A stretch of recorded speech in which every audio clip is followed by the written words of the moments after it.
Keir Starmer and Rachel Reeves in the comfort of opposition. The narrative back then was easy. The Tories have crashed the economy. They crashed the economy. They've crashed the pound. Whether she was named or not, the target was obvious. Liz Truss crashed the economy. Today, a surprise counterattack. The ex-Prime Minister turning the tables. Rachel Reeves has pushed this country to the brink of economic crisis. Lawyers for the former Prime Minister have written to Keir Starmer complaining about his claims that she crashed the economy.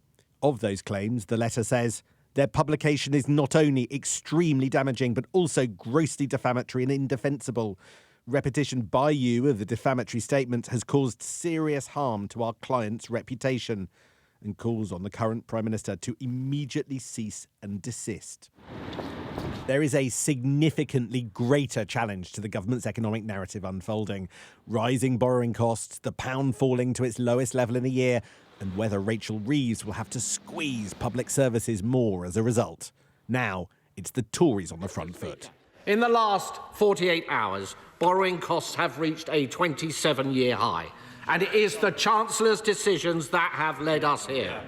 Before the election, the Right Honourable Lady promised that Labour would get debt falling. Does this mean that the public should expect cuts to public service spending if the OBR judge her fiscal headroom has evaporated? An unusual evening statement from the Treasury on Tuesday did suggest a spending squeeze could be coming. The minister adamant that wasn't a panicked move to calm markets. And might I just say that there was no emergency statement or emergency intervention. These are make-believe words being propagated by members on the benches opposite. The Treasury responded to requests from journalists about headroom as we might do in the normal way. There is no need for any emergency intervention, and there hasn't been one. A big problem for the government, but mostly caused by international factors. The global money markets pushing up the cost of government borrowing. Just one example of how the UK is being buffeted by international factors. It's the story of 2025. Trump and tariffs, China and trade, wars in Europe and the Middle East pushing up energy costs. Can the UK's politicians really say they are in charge of the nation's destiny?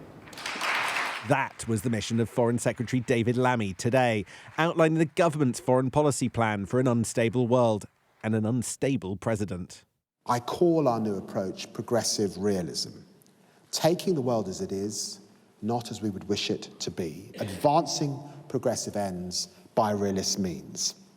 Through a storm of crises, we've been putting this into practice.